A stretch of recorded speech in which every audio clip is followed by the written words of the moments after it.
Going to do a video for you guys on installing lift kits on independent front suspension utes like your Hiluxes, D-Max and everything like that. This is a PX2 Ranger, but the same goes for pretty much all of them. The first thing you want to do before you even think about putting a jack under it is get a hub to guard measurement. So this will tell you how high you've gone and just give you a baseline to start with. Most modern utes are between 30 and 50 mil nose down, so a lot of guys are only lifting the front to level them out once they've done a bull bar and whatnot. So what you're going to do is you're going to measure from the center point of this hub up to the guard, and generally they're going to be around 490 to 530 give or take. So that measurement there is about 530 exactly. So most of you guys at home might not have hoists.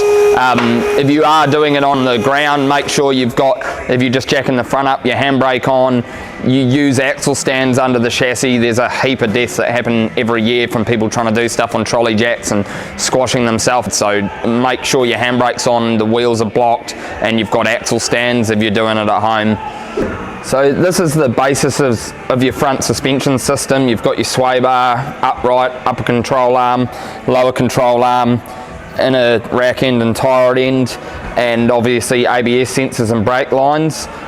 One thing you want to be very vigilant of when you're doing lift is your ABS lines. They are very delicate, especially if you're working on axles and diff drop. It can be worth pulling it out of the hub and just putting it aside, especially if you have to split ball joints and whatnot. I think the biggest thing that I'll touch base on when we're doing a lift that 90% of shops and home guys don't do is you need to release your inner and upper arm bolts. So these are a bonded bush in a large percentage of vehicles. If you fit your lift and you haven't cracked this off, it's going to kill these bushes far quicker than necessary.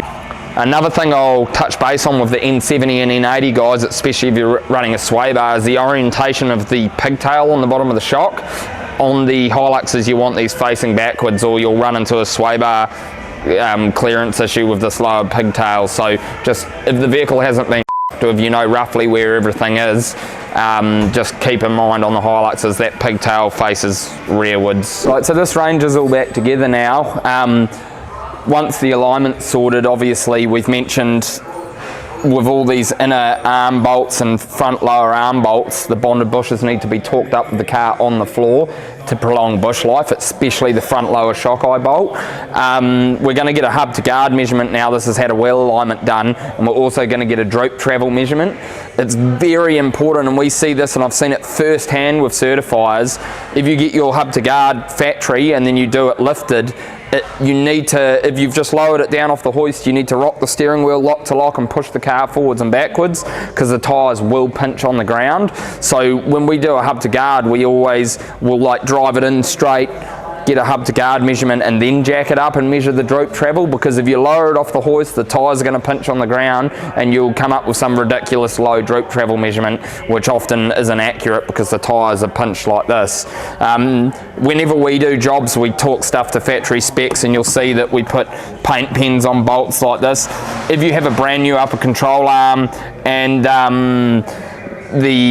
you torque them up, they will need a retorque after 1,000 Ks, and you can see if anything's moved kind of deal. And it's just good because you know that that particular component's been torqued. It's just a good safe way to keep an eye on them moving. If you're real rough off-road and that, you can see these in upper arm bolts actually walk and move and whatnot. So it's a good way to make sure everything's torqued to spec. This front lower shock eye bolt, this bush actually supports the whole weight of the vehicle. So when you torque it to spec, do it with the weight of the car on the ground.